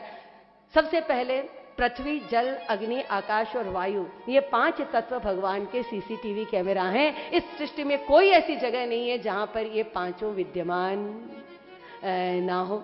उसके बाद सूरज भगवान का एक सीसीटीवी कैमरा है, और सूरज जब चला जाए तो चंद्रमा के रूप में दूसरा कैमरा आ जाए। आपको लगता है सूरज के अंदर नहीं करना, तो रात को चंद्रमा की नजर आपके ऊपर है। फिर उसके बाद दिन है, रात है, दिशाएं हैं, धर्म है, और सबसे बड़ा काल है। ये 14 सीसीटीवी कैमरा हैं। ऐसी कोई जगह नहीं है, ना दिन है, ना रात है, ना सुबह है, ना शाम है, ना घर के अंदर है, ना घर के बाहर है, ना हिमालय में है, या कहीं पर भी आप इन चीजों से अपने आप को बचा नहीं सकते हैं। इसलिए संकल्पित हो जाना है, कम से कम इन 14 के सामने मैं कोई पाप नहीं करूंगा। अगर इतना भी संकल्प हम भागवत में लेकर बैठ जाएं तो मुझे लगता है कि कहीं ना कहीं नरक में जाने से बचाने का हमने एक कदम तो उठा लिया है। नरक और स्वर्ग क्या, एक बार कुछ लोग भारत में 1000 की नोट बंद हो गई, लॉट में ही मर गए, है ना। 2 हार्ट अटैक 3 हार्ट अटैक आए हुए ही रहते हैं लोगों को, एक साथ ही बहुत सारे लोग मर गए। तो जब वो जा रहे थे मरने के बाद तो उन्होंने एक बोर्ड देखा, बोर्ड था अमेरिकन नर्क। तो इन भारतीय लोगों को लगा कि यार जीते जी तो अपन अमेरिका गए नहीं, चलो मरने के बाद ही चलें। तो अमेरिका का टूर निकाला उन्होंने, देखा अमेरिकन नर्क में चलकर देखते हैं अंदर क्या है, लेकिन एकदम सुनसान था बाहर। तो उन्होंने कहा यार टूर हमारा खराब ना हो जाए, पहले पूछ तो लें कि अंदर क्या क्या है अमेरिका में। हमसे सुरुचिमा को पूछ लिया, इसलिए अब हम भी वीजा लगा रहे हैं कि भाई हमें कोई अमेरिका जाना है, बहुत अच्छी अच्छी जगह है वहां पर, ये देखें वो देखें।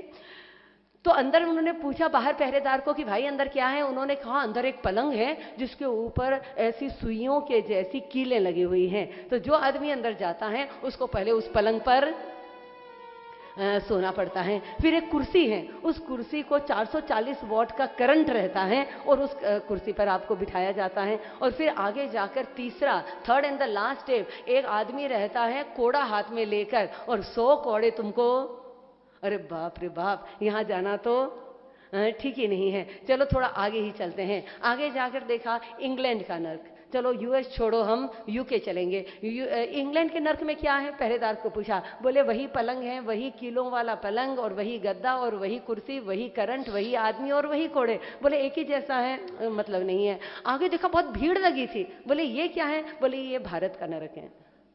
हम बोले भारत के नरक में इतने सारे लोग जाने के लिए बेताब क्यों हैं, इतनी भीड़ क्यों लगी है, जरा पूछो तो इसके अंदर क्या है। पहरेदार को पूछा, पहरेदार ने कहा वही बिस्तर है और बिस्तर के ऊपर जो कीलें लगी हैं वो सालों से बदली नहीं गई हैं, इसलिए वो घिस गई हैं और मोटी मोटी हो गई है।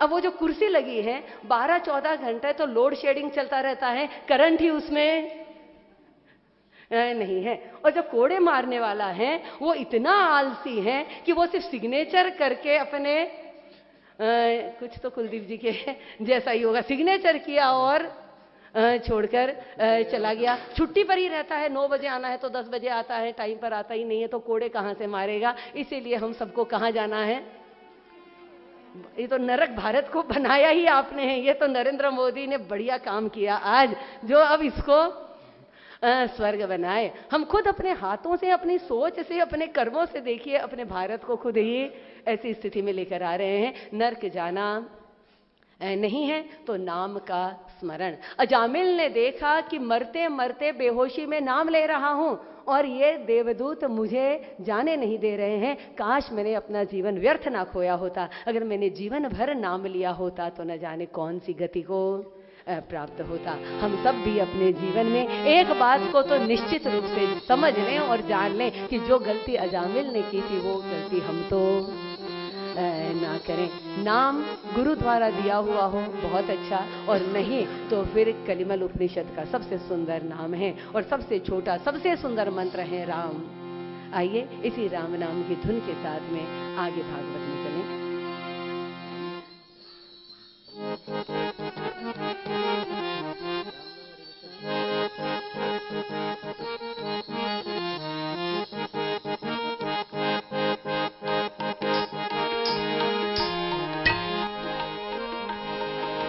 राम कृष्ण हरि विठ्ठल विठ्ठल, राम कृष्ण हरि विठ्ठल, राम कृष्ण हरि विठ्ठल विठ्ठल, राम कृष्ण हरि विठ्ठल, राम कृष्ण हरि विठ्ठल विठ्ठल, राम कृष्ण हरि विठ्ठल, राम कृष्ण हरि विठ्ठल विठ्ठल, राम कृष्ण हरि विठ्ठल, राम कृष्ण हरि विठ्ठल विठ्ठल, राम कृष्ण हरि विठ्ठल, राम कृष्ण हरि विठ्ठल विठ्ठल, राम कृष्ण हरि विठ्ठल, राम कृष्ण हरि विठ्ठल विठ्ठल, राम कृष्ण हरि विठ्ठल, राम कृष्ण हरि विठ्ठल विठ्ठल, राम कृष्ण हरि विठ्ठल, राम कृष्ण हरि विठ्ठल विठ्ठल, राम कृष्ण हरि विठ्ठल, राम कृष्ण हरि विठ्ठल विठ्ठल, राम कृष्ण हरि विठ्ठल, राम कृष्ण हरे विठ्ठल विठ्ठल राम कृष्ण हरे विठ्ठल राम कृष्ण हरे विठ्ठल विठ्ठल राम कृष्ण हरे विठ्ठल राम कृष्ण हरे विठ्ठल विठ्ठल राम कृष्ण हरे विठ्ठल राम कृष्ण हरे विठ्ठल विठ्ठल राम कृष्ण हरे विठ्ठल राम कृष्ण हरे विठ्ठल विठ्ठल राम कृष्ण हरे विठ्ठल राम कृष्ण हरे विठ्ठल विठ्ठल राम कृष्ण हरे विठ्ठल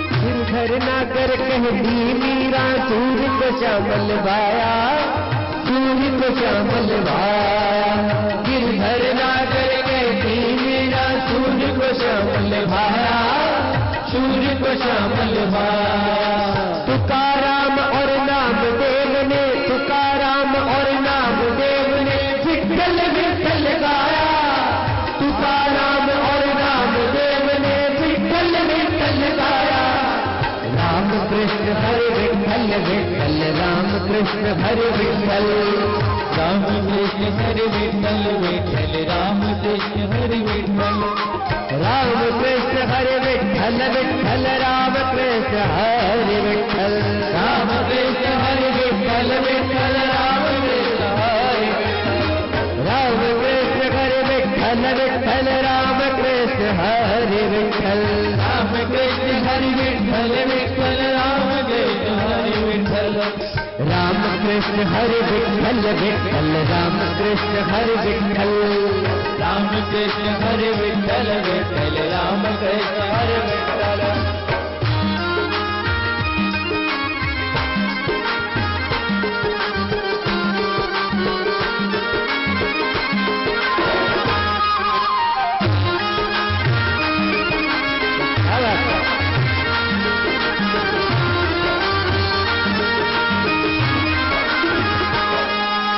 राधा शक्ति बिना न कोई श्यामल दर्शन पावे श्यामल दर्शन पावे राधा शक्ति बिना न कोई श्यामल दर्शन पावे श्यामल दर्शन पावे आराधन कर राधे राधे आराधन कर राधे राधे गाना भागे आए आराधन कर राधे राधे गाना भागे आए राम कृष्ण हरे विठ्ठल विठ्ठल राम कृष्ण हरे विठ्ठल राम कृष्ण हरे विठ्ठल विठ्ठल राम कृष्ण हरे विठ्ठल राम कृष्ण हरे विठ्ठल विठ्ठल राम कृष्ण हरे विठ्ठल राम कृष्ण हरे विठ्ठल विठ्ठल राम कृष्ण हरे विठ्ठल राम कृष्ण हरे विठ्ठल विठ्ठल राम कृष्ण हरे विठ्ठल राम कृष्ण हरे विठ्ठल विठ्ठल राम कृष्ण हरे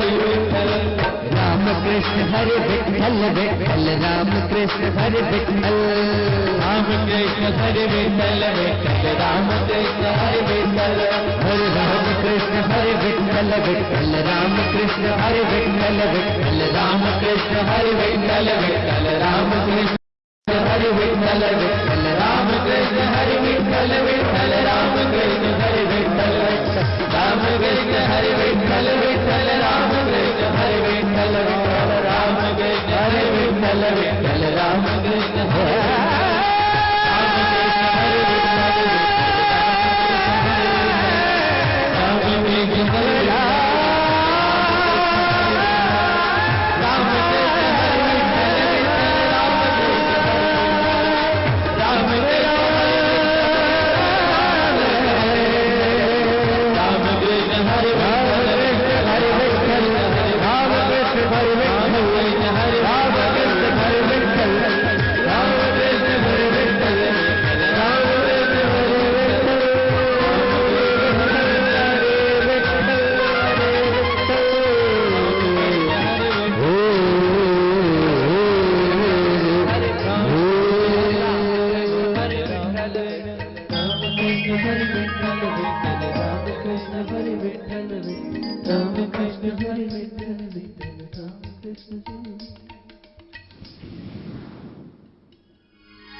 आंखें बंद करके भी अगर इस रास्ते पर चल जाएं तो भी गिरने का डर नहीं है। भागवत हमें रोज नया नया रहस्य, रोज एक ऐसा रास्ता बता रही है जिस रास्ते पर आंख बंद करके दौड़ो तो भी फिसलने का डर नहीं है। बाकी किसी भी मार्ग से उन्नति कर लीजिए ना, जप के द्वारा, तप के द्वारा, ध्यान के द्वारा, और उस स्थिति तक पहुंचने के बाद में भी गिरने की संभावना है। लेकिन भागवत ऐसा रास्ता है कि जिसमें गिरने की कोई गुंजाइश नहीं है। लेकिन ये तभी संभव होगा जब भागवत नस नस में बस जाए, जब हम भागवत में पूरी तरह से डूब जाएं। हम जीवन जीते तो हैं, लेकिन हमें जीवन के रहस्यों का उतना पता नहीं होता। कहने के लिए बातें हम बहुत बड़ी बड़ी करते हैं, समानता की, एकता हो, समानता हो, कोई अमीर ज्यादा अमीर ना हो, कोई ज्यादा गरीब ना हो। लेकिन जब तक हम नजर दौड़ाते हैं, हमारे आसपास ही देख लीजिए, हमें कोई गरीब दिखता है तो कोई अमीर दिखता है, कोई सुखी दिखता है, कोई दुखी दिखता है, सब असमानता दिखाई देती है। कोई बहुत सुंदर होगा तो कोई बदसूरत होगा, कोई बहुत मूर्ख होगा तो कोई बहुत ज्ञानी होगा। हमारे आसपास इतनी असमानता दिखाई देती है, और बात हम चाहे कितनी भी समानता की कर लें, और जब तक हमें हमारे सवालों का सही एक्सप्लेनेशन नहीं मिलेगा, जब तक हमारे सवालों का सही जवाब नहीं मिलेगा, तब तक हमारे मन में दुविधा रहती रहे। क्या दुविधा रहती है? एक दुविधा होती है कि भगवान पक्षपात करते हैं, किसी को कम देते हैं। हम इतनी मेहनत करते हैं, हम इतना सब कुछ करते हैं, लेकिन देखो जो जितना अच्छा होता है ना, उसको उतना ही भुगतना पड़ता है। उसको देखो पता नहीं क्या क्या करता है, लेकिन उनके यहाँ लक्ष्मी की बरसात हो रही है। हमारे मन में विचार आ जाता है कि या तो भगवान पक्षपात कर रहा है। ये जो कुछ भी हमको मिल रहा है, ये देखिए, भगवान ना तो किसी को गरीब बनाता है, ना ही किसी को अमीर बनाता है, ना ही किसी को सुखी बनाता है, और ना ही किसी को दुखी बनाता है। ये मनुष्य स्वयं अपने ही निर्णय से करता है या नहीं करता है। एकदम रिसेंट एग्जाम्पल दूं, सितंबर के एंड तक नरेंद्र मोदी जी ने कह दिया था अगर 2 नंबर का है तो उसको सबमिट कर दो 60%, 40% पे। आपने किया क्या? नहीं किया। चुनाव आपके पास था बचने का, पर आपने नहीं किया। और आज अगर आप दोष देते हैं मोदी जी ने ऐसा कर दिया, तो मुझे बताइए गलती किसकी है? गलती हमारी होती है, क्योंकि चुनाव करने का स्वतंत्र निर्णय हमको दिया गया है। और जब हमारे पास चुनाव करने की बारी आती है और हम गलत चुनाव कर बैठते हैं, तब हमें जीवन में थोड़ा इम्परमानेंट सुख पाने के चक्कर में हमको परमानेंट दुखी हो जाना पड़ता है। एक माँ है, उसने खीर बनाई अपने बच्चे के लिए, एकदम पौष्टिक खीर, उसमें ड्राई फ्रूट्स डाल, ये डाल, वो डाल, और बच्चे के सामने लाकर रख दी, और बच्चे ने ठुकरा दी। जो देखे तो एकदम धक्का मार दिया और खीर का कटोरा गिरा दिया। अब ये लौकिक माँ है, और लौकिक माँ क्या करेगी? दूसरे दिन भी खीर बनाएगी क्या? इतनी मेहनत की मैंने तेरे लिए और तूने ऐसे ही ठुकरा दी, तूने और मेरी मेहनत का ये कर दिया। लौकिक माँ तो दूसरे दिन खीर तो छोड़, खाना भी नहीं बनाएगी उसके लिए। हम तूने मेरी मेहनत पे पानी फेर दिया, ऐसा कर दिया, वैसा कर दिया। पर हम सबकी माँ, वो मेरा कृष्ण कन्हैया जो सबकी माँ है, वो रोज आपके सामने थाली लेकर आता है, रोज अवसरों की थाली लेकर आता है, आपको चुनने का मौका देता है, और आप उसकी उस परोसी हुई थाली को ठुकराते रहते हैं। क्या करते हैं? स्वयं ठुकराते हैं। लेकिन लौकिक माँ तो चलो खीर बनाएगी तो शायद नाक पकड़कर तेरे को जबरदस्ती खीर ही खिलाएगी। मैंने खीर बनाई है ना, तो खीर ही खाना पड़ेगा। पर वो जगत की माँ मेरा कन्हैया, वो तो आपकी रुचि, तेरे को गुलाब जामुन पसंद है तो ले गुलाब जामुन खाने का मौका देता हूँ, तेरे को जो पसंद है वो भोग तेरे सामने लाकर रखता है। जिन्होंने भगवान की परोसी हुई उस थाली को स्वीकार कर लिया, वो तो आगे बढ़ गया, और जिसने इस थाली को ठुकरा दिया वो पीछे रह गया। अब हम देखिए, माँ कभी खीर खिलाती है, माँ किसी को भी बच्चे को खीर क्या सोचकर खिलाती है कि इसको पसंद है इसलिए, या इसको स्वाद आना चाहिए, इसलिए माँ का एक ही मकसद होता है ना कि इसको खीर खाने से शरीर में ताकत आनी चाहिए। माँ को ये पता है इसके शरीर में पौष्टिकता आएगी, ड्राई फ्रूट खाएगा, दूध पिएगा गाय का, तो इसका शरीर बलवान बनेगा। अगर वही बच्चा बीमार हो जाए तो माँ उसको खीर खिलाती है क्या?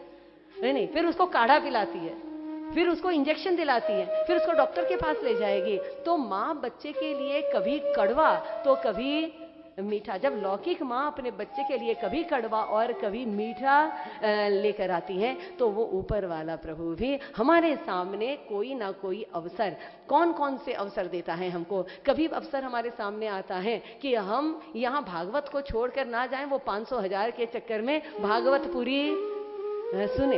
अब मुझे बताइए, ये अवसर ही तो भगवान ने आपको दिया है और एकदम सही टाइम पर परीक्षा भी ली है। कितने ही लोग जानते थे भागवत होने वाली है, आप लोगों ने कितने ही लोगों को बताया होगा। इनफैक्ट कितने लोगों ने टिकट बनाए हुए थे लेकिन वो नहीं आ पाए। किसी की सेल टैक्स लगी है तो किसी का इनकम टैक्स लगा हुआ है, पता नहीं जो जो कारण रहा होगा।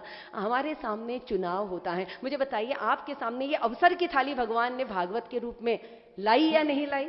जरा सोचिए, आपने क्या प्रयास किया इसके लिए, आपने क्या मेहनत की इसके लिए? कुछ भी नहीं किया है। आपके सामने अवसर आया, आपने इसको स्वीकार कर लिया। और जो नहीं आ पाए, जो नहीं सुन पाए, चलिए उनका तो छोड़ो, जो आए हैं वो भी कितना ध्यान से सुन रहे हैं उसका भी तो सवाल ही मन में उठता रहता है कि हम कितना उसको चुन लेते हैं। एक बहुत छोटी बात मुझे याद आती है, कभी हम हमारे ध्यान शिविर में, इसको बहुत पहले मैंने कभी कहा था, एक राजा का एक नौकर होता है। राजा का उस पर एकदम दिलो जान से प्रेम होता है, फिदा होता है राजा उसके ऊपर। बचपन से उसने राजा की परवरिश की है और उसके पिताजी के समय से है। और ये नौकर भी राजा से इतना प्रेम करता है कि जो राजा चाहे, जैसा राजा कहे, जैसा उसको पसंद है, जो उसको नापसंद है, परछाई की तरह दोनों एक दूसरे के साथ रहते हैं। राजा की तो यहाँ तक आदत है कि किसी महल में जाए, किसी और राजा के यहाँ पर भी जाए आतिथ्य में, और रात को सोए भी तो वो अपने उस नौकर को अपने साथ रखता था। हर सांस जैसे साथ में है, वैसे राजा के वो नौकर साथ में। खुद कुछ खाएगा, खुद खाने से पहले राजा उस नौकर को अपने हाथों से खिलाता था। एक दिन दोनों निकले अपने काफिले के साथ में शिकार करने के लिए। सारा काफिला छूट गया, ये दोनों अकेले रह गए। सुबह से लेकर शाम तक धूप और पसीना, भूख और प्यास से हाल बेहाल हुआ। एक पेड़ दिखा, उस पेड़ के नीचे घोड़ा बांधा और राजा कुछ देर विश्राम कर रहा था। थोड़ी देर में थकान उतरी, उठा और देखा घोड़े पर बैठते बैठते तो भूख भी लगी हुई थी और पेड़ पर एक फल लगा हुआ था। पूरे पेड़ पर एक ही फल। राजा ने घोड़े पर चढ़कर उस फल को तोड़ लिया और अपनी कटार निकालकर एक फांक निकाली और जैसे कि उसकी आदत थी खुद खाने से पहले उसे दे दिया। और जोकर ने खाया। महाराज, अप्रतिम, इतना स्वादिष्ट फल, इतना स्वादिष्ट, इतना रसमय फल मैंने जीवन में आज तक नहीं खाया और कल से भूखा हूं महाराज, एक फांक और देने की कृपा करें। और राजा इतना खुश हुआ, उस नौकर को खुश देखकर खुश हो रहा था। उसने फिर एक फांक निकाली और जो खाया है महाराज, आज तो मेरा मन इतना प्रसन्न हो गया, मेरे शरीर में जैसे एक नई तरंग दौड़ रही है। महाराज, एक फांक देने की और कृपा करें। और इस तरह से 6 फांक वाले फल में से 5 फांक तो वो नौकर ही खा गया। राजा को भी तो भूख लगी थी और अब ये लास्ट बाकी था। और जैसे ही उस नौकर ने कहा, महाराज ये भी मुझे दे दीजिए, और राजा ने कहा, बहुत हो गया, अब तक जो दिया वही बहुत ही था और अब ये एक मुझे खाने नहीं देगा। अरे इतनी प्रशंसा कर रहा है इसके स्वाद की, तो मुझे एक तो खाने दे। और राजा ने वो छीना झपटी करने लगा। यहाँ तक राजा ने झट से लिया और अपने मुख में रख लिया। बस वो रखने की देर थी, जहर से ज्यादा कड़वा, इतना कड़वा फल, और राजा ने उसे उगल दिया बाहर। राजा ने कहा, तुम्हारी बुद्धि भ्रष्ट हो गई है, तुम इसे मीठा कह रहे हो, रसमय कह रहे हो, इतना कड़वा फल, अरे इतना कड़वा फल, तुमने इसकी शिकायत क्यों नहीं की? उसने कहा, महाराज मैं इतना कृतज्ञ कैसे हो सकता हूँ? जिन हाथों से मैंने इतने वर्षों तक सिर्फ मीठे ही मीठे फल खाए हैं, उन हाथों से मिले हुए एक कड़वे फल की मैं शिकायत करूं, मैं इतना कृतज्ञ नहीं हो सकता आपके हाथों से।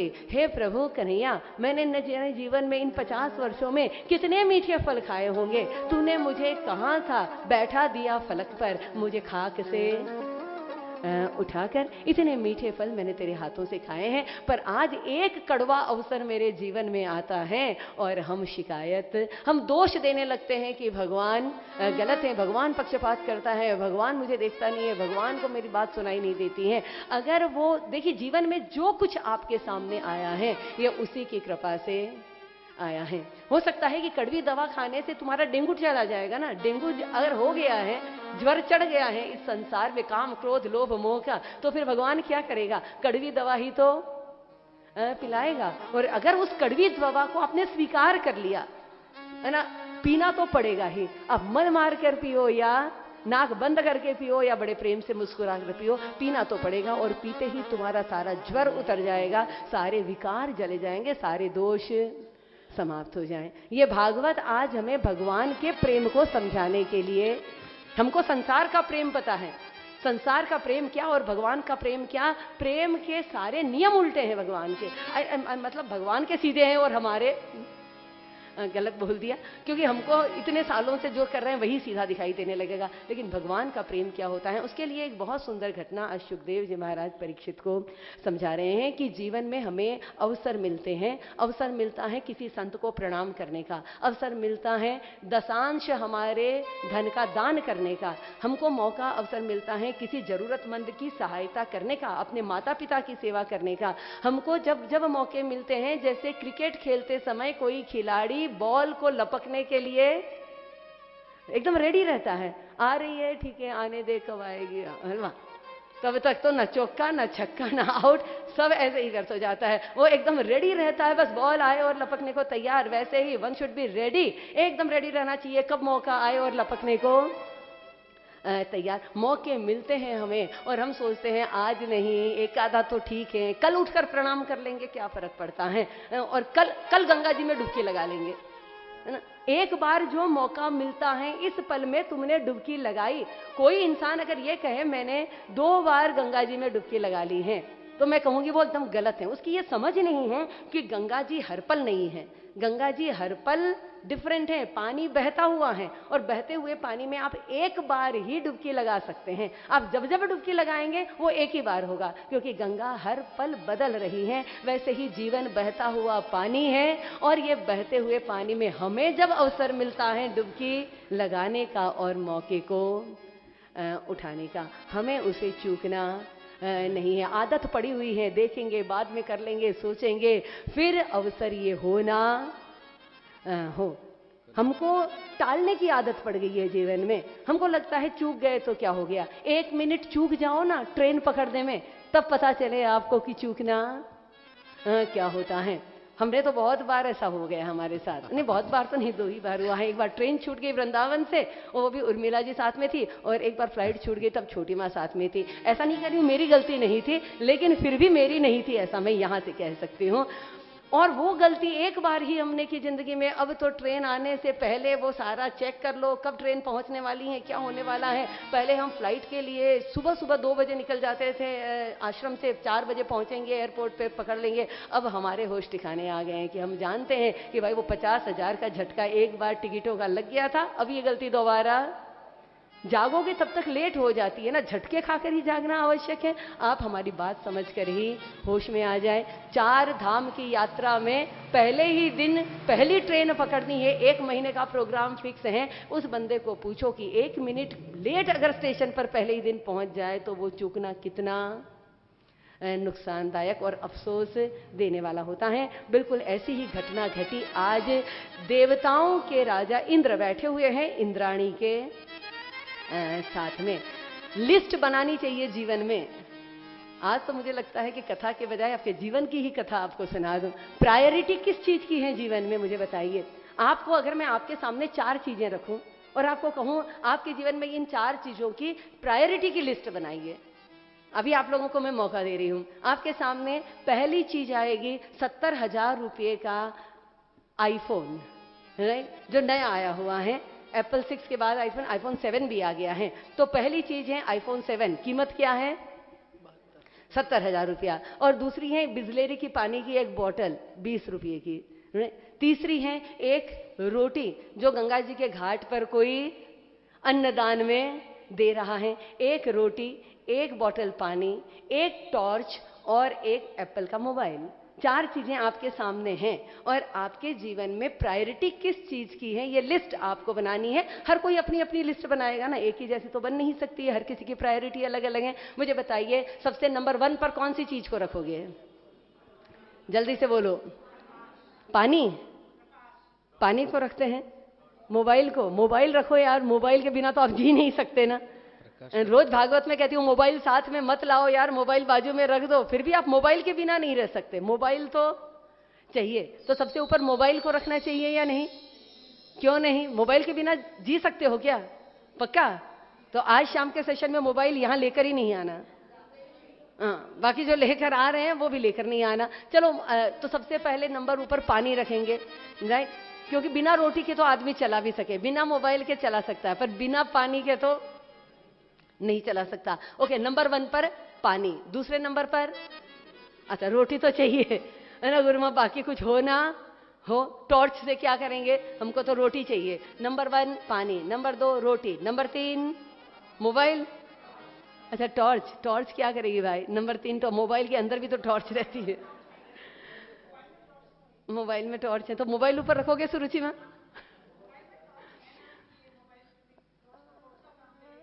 टॉर्च तो टॉर्च का काम करेगी।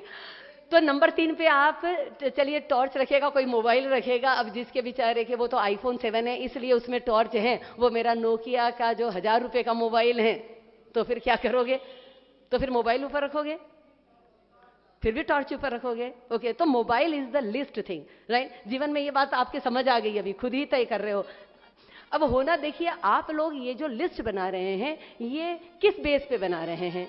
आप शायद दिन के उजाले में बैठे हैं, इसलिए शायद आप दिन में बैठे बैठे ये सोच रहे हैं यार पानी तो चाहिए, रोटी तो चाहिए। पर मान लीजिए अगर रात का अंधेरा हो और यही 4 चीजें आपके सामने रखी हो, तो जब तक प्रकाश नहीं रहेगा आप ना तो पानी को ढूंढ पाएंगे, और अगर पानी में कोई मकड़ी गिर गई, कि कीड़ा गिर गया, कि कोई छिपकली गिर गई है, आपको पता कैसे चलेगा कि रोटी कहाँ रखी है, पानी कहाँ रखा है, पानी पीने लायक है या नहीं है? उसके लिए सबसे पहले हमें क्या चाहिए जीवन में?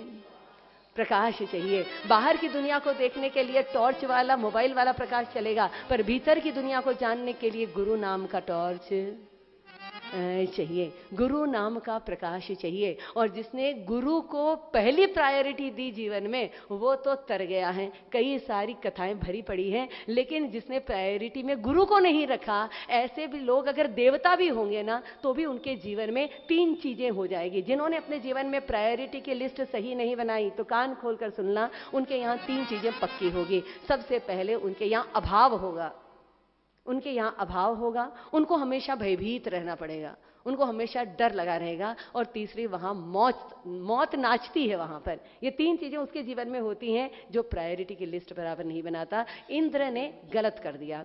इंद्र बैठा हुआ था, उर्वशी नाच रही थी, पूरा समाज देख रहा है। उतने में गुरुदेव बृहस्पति आए, और गुरुदेव आए तो इंद्र के अंदर से विचार आया गुरुदेव को प्रणाम करूं। उतने में बाजू में एक मंत्री बैठा हुआ था, उसने कह दिया अरे गुरुदेव भी सही टाइम पर नहीं आते हैं, या तो पहले आ जाते नाच शुरू होने से, या नाच खत्म होने के बाद आना चाहिए था। उर्वशी बहुत दुर्लभ है, उर्वशी जल्दी नाचती नहीं है, बड़ी मुश्किल से नाच रही है। अगर इंद्र आप उठ जाओगे तो उर्वशी नाचना बंद कर देगी, बाजे बजने बंद हो जाएंगे, सारा मजा खराब हो जाएगा। अरे गुरुदेव तो आ ही गए हैं, प्रणाम ही तो करना है, बाद में कर लेंगे ना, मुंह थोड़ा फेर के बैठ जाओ, गुरुदेव को पता ही नहीं चलेगा तुमने देखा या नहीं देखा। ये तो मेरे ठाकुर की लीला थी, भगवान ही गुरु को भेजता है। जब भगवान को लगने लगता है ना कि इसके यहां मुझे गुरु को भेजना चाहिए, तो ही गुरु आपके जीवन में आता है। आपके प्रयासों से गुरु आपके जीवन में नहीं आता है। बच्चा 4 साल का हो गया, तो मुझे बताइए उसका एडमिशन नर्सरी में करना है, इसकी चिंता बच्चा करता है क्या? कौन करता है? उसके माता पिता करते हैं ना। माता पिता उसका एडमिशन स्कूल में करवाते हैं, वैसे ही बिल्कुल गुरु उस माता पिता के जैसे हैं जो आपका एडमिशन भगवान के स्कूल में कराता है। आपको चिंता करने की जरूरत नहीं है, आपको गुरु ढूंढने की जरूरत नहीं है। ये तो भगवान को जब लगेगा कि ये बच्चा मेरे स्कूल में एडमिशन लेने लायक हो गया, तो फिर भगवान आपके जीवन में गुरु अपने आप भेजता है। यहाँ गुरु आए और इंद्र ने मुंह फिरा लिया। एक्चुअली उस मंत्री की बात मानने लायक थी क्या? नहीं थी। ठीक है, उर्वशी का नाच अपनी जगह है, लेकिन उर्वशी के नाच से जीवन तो नहीं चल सकता है। लेकिन गुरु ये प्रायोरिटी पे होना चाहिए था, गुरु पूज्य होना चाहिए था, और गुरु का अपमान हुआ और गुरु वहां से अंतर धान हो गए। और जैसे ही ये नृत्य समाप्त हुआ, अब इंद्र ढूंढ रहा है। किसे ढूंढ रहा है? गुरु जी को ढूंढ रहा है। तीनों लोक ढूंढ लिए और गुरुदेव नजर नहीं आए। ये तो भगवान की लीला थी, इसलिए गुरुदेव गायब हुए। और जहां जिसके जीवन में गुरु नहीं, वहां दुष्टों ने हमला करना शुरू किया, सारे दैत्यों ने हमला शुरू किया और दैत्य जीते और इंद्र हार गया।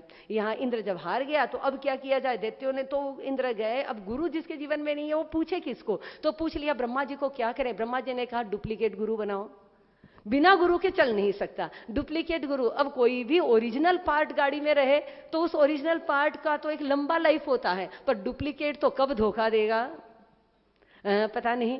और डुप्लीकेट गुरु बना दिया त्वष्टा के पुत्र विश्व रूप को। विश्व रूप जी हो गए डुप्लीकेट गुरु। अब विश्व रूप जी ने उनको नारायण कवच भी दिया, उनको विधि भी बताई, उनके लिए हवन भी किया, और हवन करते करते धोखा भी दिया।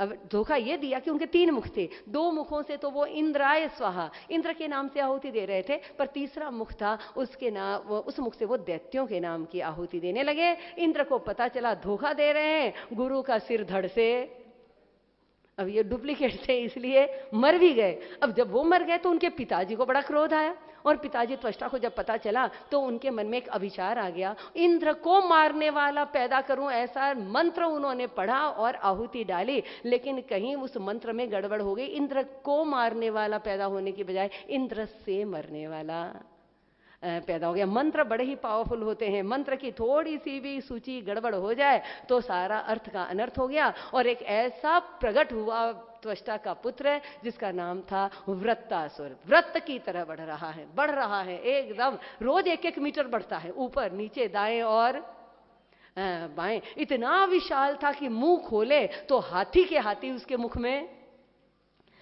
चले जाए। और पूछा अपने पिताजी को क्या आदेश है? त्वष्टा ने कहा जाओ इंद्र को सेना समेत समाप्त कर दो। और वृत्तासुर अपनी सेना के साथ में, असुर है वो, वृत्त की तरह बढ़ा हुआ, इतना बड़ा, और देवताओं ने देखा दूर से वो आ रहा है, उसने आ किया, हजारों देवता उसके मुख में। कुछ लोग तो भाग रहे थे, दौड़ रहे थे, ब्रह्मा जी को बचाओ बचाओ। जो मुंह में गए वो मुंह में गए और कान से बाहर निकल कर भागने लगे। इतना बड़ा, इतना मोटा, और चारों तरफ पहुंच गए। भगवान विष्णु ब्रह्मा जी के पास पहुंचे। ब्रह्मा जी ने कहा भाई मैं कुछ नहीं कर सकता। ब्रह्मा जी किसी का कुछ नहीं कर सकते हैं, सबको अपना अपना खुद ही करना पड़ता है, तुम जाओ विष्णु जी के पास। ब्रह्मा जी के साथ सारे देवता भगवान के पास पहुंचे। भगवान से कहा प्रभु हमारे लिए कुछ करिए। भगवान ने कहा देखो मैं कुछ नहीं कर सकता हूं, संत ही, तुम गुरुओं का अपमान करते हो तो जाओ संत के पास। और भगवान ने भेजा दधीची ऋषि के पास। जाओ दधीची ऋषि की हड्डियों से एक अस्त्र बनाओ, वज्र, और उसमें मैं अपना तेज रखूंगा। भगवान नारायण का तेज दधीची ऋषि के उस वज्र में पहुंचा, और उस वज्र को लेकर इंद्र अपने ऐरावत पर बैठकर आज वृत्तासुर से लड़ाई करने पहुंचा है। और जब वो पहुंचा लड़ाई करने के लिए, तब एक विशेष बात हुई। सबसे पहला ही प्रहार किया, और पहला प्रहार करते ही वृत्तासुर का एक हाथ शरीर से अलग कर दिया। एक हाथ शरीर से अलग हुआ। वृत्तासुर समझ गया कि कहीं ना कहीं कुछ ना कुछ है। दूसरा आघात किया इंद्र ने, दूसरा हाथ भी काट कर फेंक दिया, और तीसरा आघात करने वाला था। उतने में उसने कहा इंद्र ठहर जाओ, मुझे भगवान से कुछ कहना है। ये असुर हैं। सुखदेव जी परीक्षित को देखकर सुना रहे हैं। परीक्षित के मन में प्रश्न उठा। प्रश्न पूछने की भी जरूरत नहीं पड़ती है शिष्य को, गुरुओं ने खुद ही समझ जाते हैं। और कह दिया परीक्षित तुम ये सोच रहे हो कि असुर होकर क्यों वो भगवान से बात करना चाहता है, आखिर उसने भगवान से क्या बात की होगी।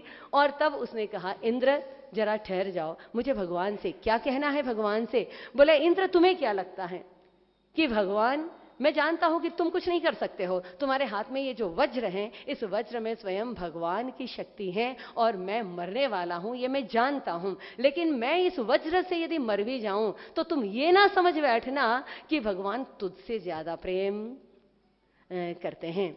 भगवान तुझसे ज्यादा प्रेम नहीं करते हैं, बल्कि भगवान मुझसे ज्यादा प्रेम करते हैं। कैसे हमसे ज्यादा प्रेम करते हैं? बोले बिल्कुल वैसे जैसे दो बच्चे ढिशुम ढिशुम लड़ाई करते हैं घर में एक ही खिलौना और दोनों बच्चे लड़ाई करें और दोनों बच्चे रोने लगे एक खिलौने के लिए, तो माँ क्या करती है?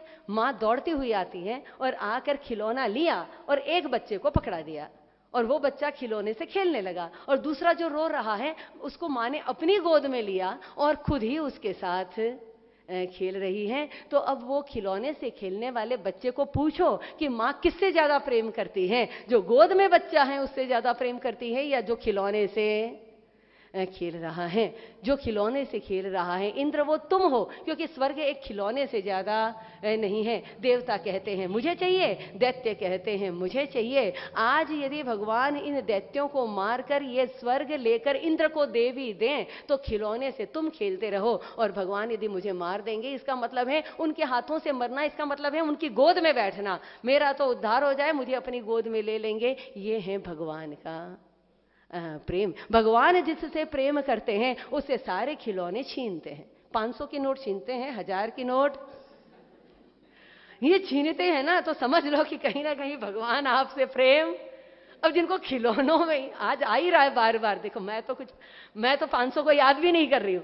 मैं तो कल से इतनी खुश हूं, मैं देख रही हूं लोगों को कि किसका फोन आ रहा है, क्या हो रहा है, और मैं बड़ी निश्चिंत हो गई मैं आज, क्योंकि मेरे पास 500 की 10-20 नोट होगी बस, इससे ज्यादा और आज जो अब आप दे रहे हैं बस उससे ज्यादा मेरे पास, तो जिसके पास कुछ नहीं है। क्योंकि भगवान जो भी भगवान के रास्ते पर चलता है उसे 3 चीजें छीन लेते हैं।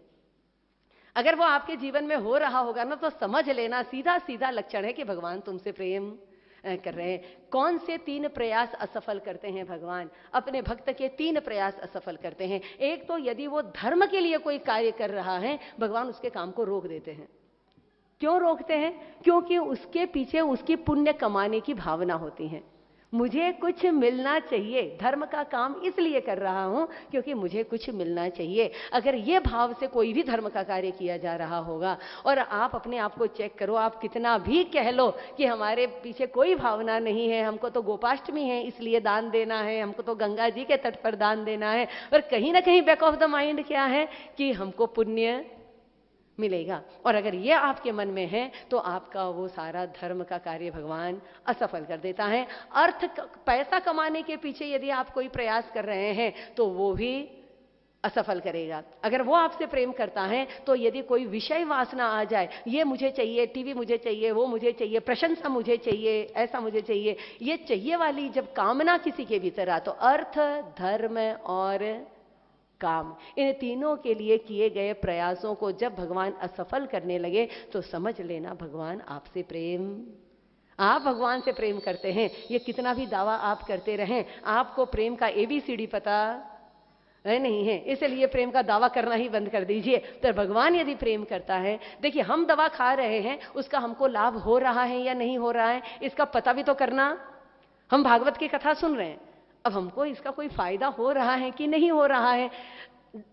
आपको मान लो बुखार आ गया, आप अपने डॉक्टर के पास गए, डॉक्टर ने कहा 4 दिन की दवा है, 5वें दिन वापस बताने आ जाना। फिर आप क्या करते हैं, 4 दिन दवा खा लेते हैं। अब आपको उस दवा खाने से फायदा हुआ या नहीं हुआ, वो जब 5वें दिन डॉक्टर के पास जाते हैं तो डॉक्टर आपको 3 चीजें पूछता है।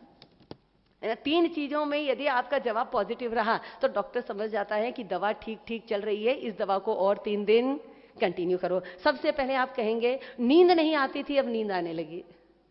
ऐसा बोलते हैं ना, यार पहले इतना दर्द था, रातों को नींद नहीं आती थी, गुरु माँ जब से आपका शिविर किया निश्चिंत होकर, ऐसा कई लोग मुझे कहते हैं, आप में से भी कहा है।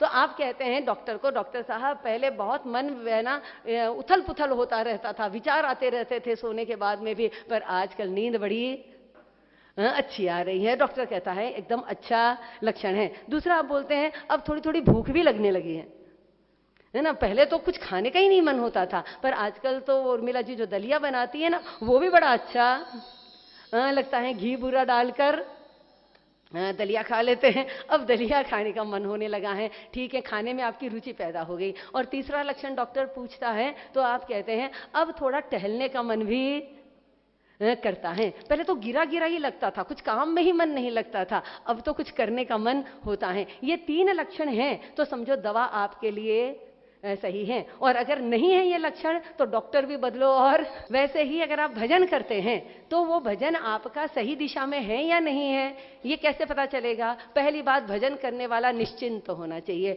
500 बंद हो, 1000 बंद हो, आज 100 बंद होने वाला हो तो परफेक्टली ऑल राइट यार, निश्चिंत है। इतनी निश्चिंतता जीवन में एक भक्त के होनी चाहिए। अगर वो निश्चिंतता नहीं है तो समझ लेना भजन में, अभी तो भजन का मतलब हमको पता नहीं है। एक तो निश्चिंतता होनी चाहिए, दूसरी हमारी भूख जागनी चाहिए। कौन सी भूख?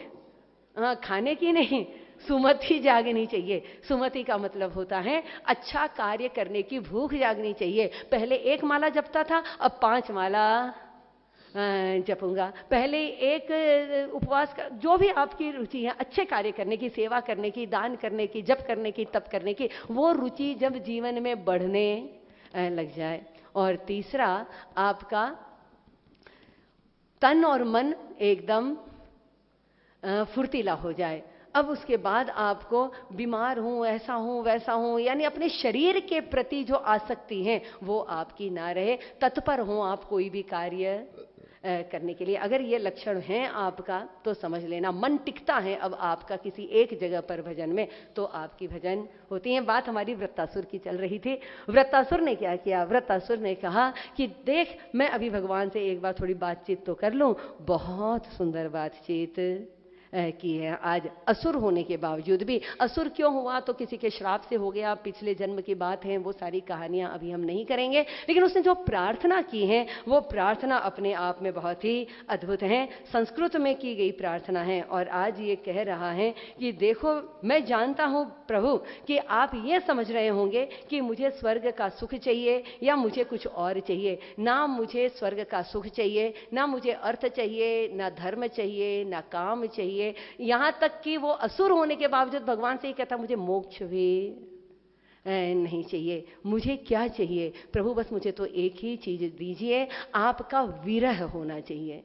आपको पाने की बेचैनी चाहिए, आपको देखने की ललक चाहिए, आपको मिलने की प्यास मेरे मन में बिल्कुल वैसी होनी चाहिए जैसे एक चिड़िया का बच्चा अपनी माँ का इंतजार करता है। बच्चे को भूख लगी हुई है, माँ आई नहीं है, दाना लेकर सुबह से गई होती, और शाम होते होते वो बच्चा जिस तरह से अपनी माँ को पुकार रहा होता है, उसकी पुकार में वो जो दर्द होता है, वो दर्द दीजिए जो बछड़े के मन में होता है। बछड़े को भूख लगी है, माँ सुबह से गाय चरने गई है और माँ आती नहीं है। लेकिन माँ नहीं आती तो बछड़ा रंभाता है। कभी आप गौशाला में सुनिए, वो रोने की, वो बच्चे की चिल्लाने की वो जो पुकार होती है ना, आपका हृदय रोने लग जाए, ऐसी करुणा उस पुकार में होती है। तो प्रभु हम पे बस इतनी ही कृपा करना। क्या कृपा करना? कि हम आपके विरह में, हम इस संसार के भवसागर में अपने प्रारब्ध की वजह से, अपने कर्मों की वजह से, चाहे जिस योनि में रहें, लेकिन आपकी स्मृति, आपको पाने की हमारी ललक वैसी की वैसी बनी रहे। हाथों से हम कुछ भी कर्म करें, हम पैरों से चलकर कहीं पर भी जाएं, लेकिन प्रभु स्वर्ग तो यहीं पर है। बस आप मेरे हृदय में इस तरह बैठ जाइए कि मेरा मन आप में ही रम जाए। हर पल हर सांस आपका स्मरण बना रहे। आइए, वो असुर होकर प्रार्थना करता है तो कम से कम हम मनुष्य होकर तो ये प्रार्थना करें। भगवान से मांगना भगवान का विरह, भगवान से हमारी जो दूरी। हम रोते हैं ना, 500 की नोट बंद हुई, रोने लग गए। हम तो छोटी छोटी बातों में हम रोते हैं। बच्चा स्कूल से नहीं आया 1 घंटा, हमने रोने लगे। बच्चा नहीं आया, रोने लगे। ये नहीं मिला, रोने लगे। पति मेरी बात नहीं सुनता है, रोने लगे। अरे भगवान नहीं मिला तो रोने लगे। ऐसा हमने आज तक नहीं किया। और बिना रोए भगवान मिलता नहीं है। इसीलिए तो गोपियों को मिला। कैसे मिला, क्यों रोना पड़ता है, बहुत पीछे साइंस है, बाद में बात करेंगे। लेकिन आइए पहले एक बार प्रार्थना कर लेते हैं। वृत्तासुर की तो प्रार्थना प्रभु ने सुनी। प्रार्थना करें कि हमारी प्रार्थना भी वृत्तासुर के सुर में सुर मिलाकर आइए। प्रभु हम पे कृपा करें। बैकुंठ तो यही है,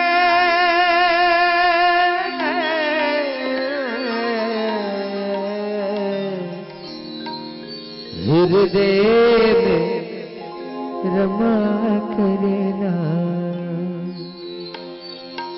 बैकुंठ तो यही है, हृदय में रहा करना। प्रभु हम पे दया करना, प्रभु हम पे कृपा करना, प्रभु हम पे दया करना, प्रभु हम पे कृपा करना।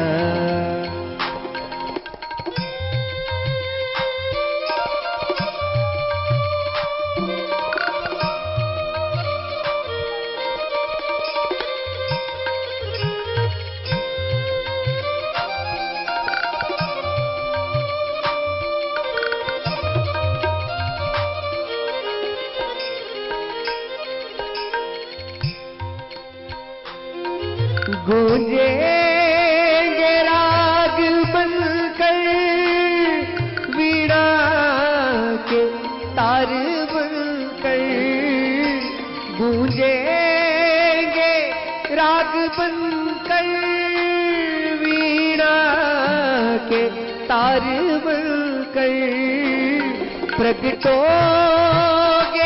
नाथ मेरे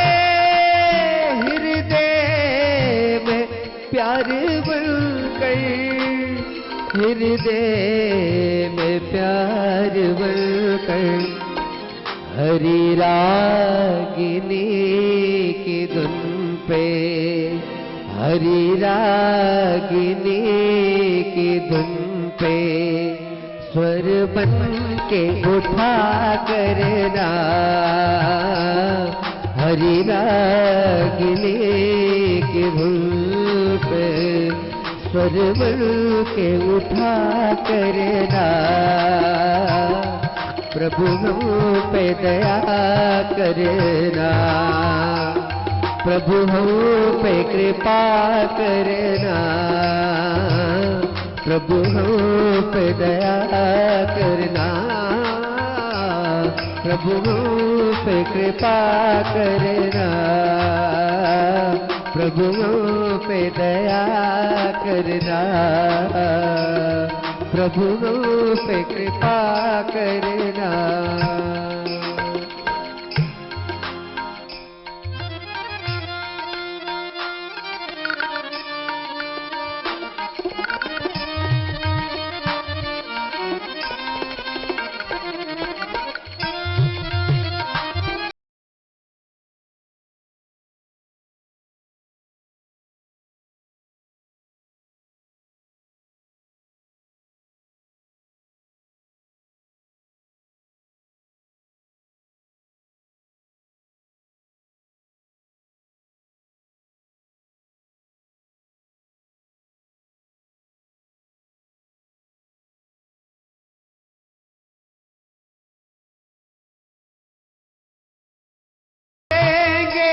मोर बनकर है श्याम तेरे द्वारे, घनश्याम छाए रहना बनकर के मेघकारे, बनकर के मेघकारे। अमृत की धार बनकर, अमृत की धार बनकर प्यासों पे दया करना। अमृत की धार बनकर प्यासों पे दया करना।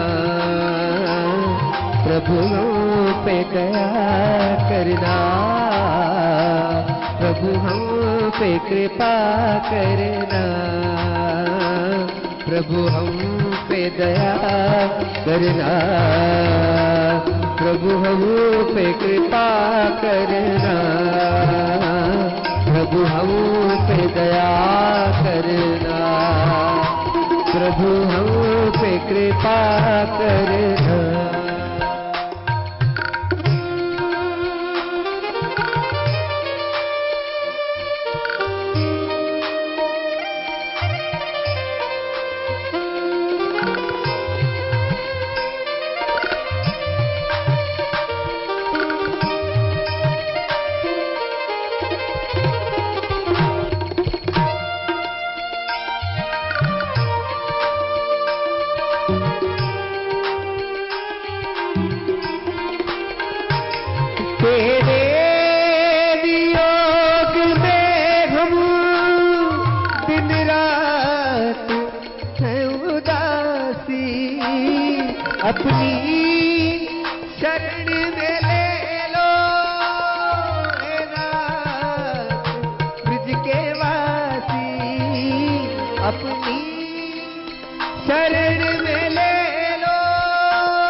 वासी, हे नाथ ब्रज के वासी, तुम सो हम शब्द बनकर, तुम सो हम शब्द बनकर, प्राणों में रमा करना,